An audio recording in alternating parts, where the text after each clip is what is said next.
Alright, so what I'm going to do here is window, workspace, default workspace, window, arrange tile, or cascade just to get this closed. And open up a new document here. Doesn't really matter what size.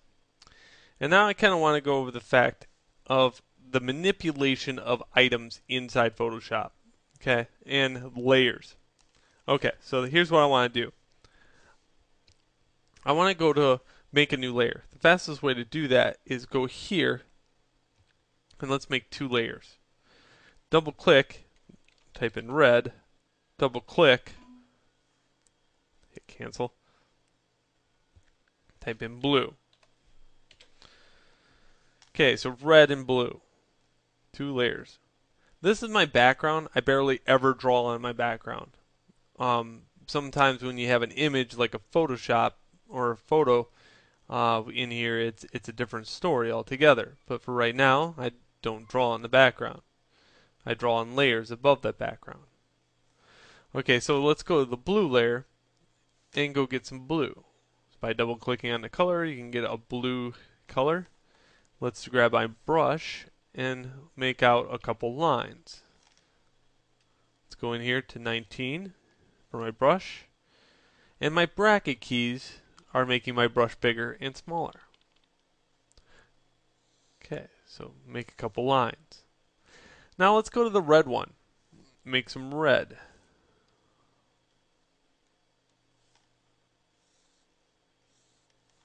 Okay. Now these exist on their own layer. And most of the times I'll do that with color separations. I'll have different layers that represent different colors.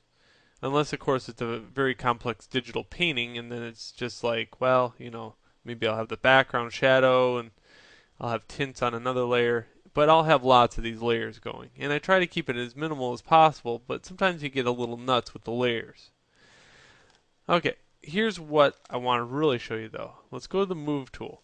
This gets people every time. I don't know what it is. I'm going to turn these off because I know they're probably off on yours. So make sure you turn these off. This stumps people so bad. I don't understand it.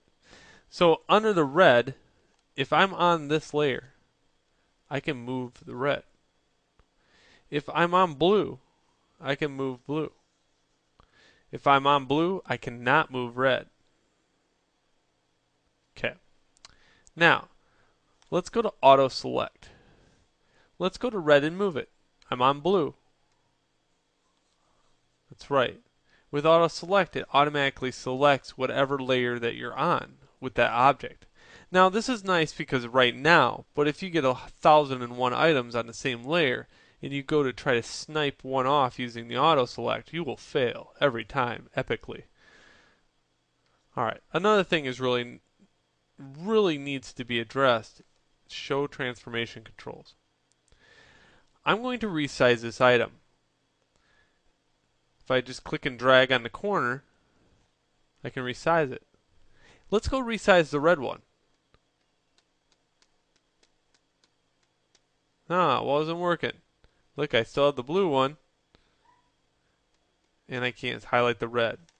If I go to the red layer, it won't let me.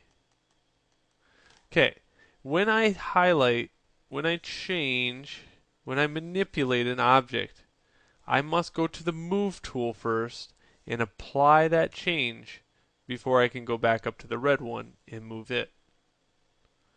Okay, so let's also look at these handles. If I go to the outside of the handle, I can rotate.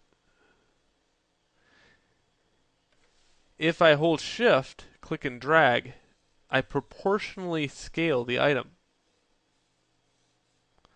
This little thing in the right here, this is my center point. If I can click and drag this around, let's say I move it here and try to rotate. I rotate now on that pivot. If I put it anywhere else, let's say right here, I now rotate on that pivot. If I want it back in the center, it snaps conveniently in the center, rotating it there. So you can do a lot of cool tricks if you have that on the outside and you want to rotate an item over. Also, you can do the same thing by just making it smaller or just flipping it like that by dragging these. You can flip it this way too. Alright, but anytime that you think there's something wrong where I can't highlight a layer, just make sure that you try going to the move tool and hitting apply, and your life will become a lot easier for it. Alright, so that's it for this lesson, and on to the next.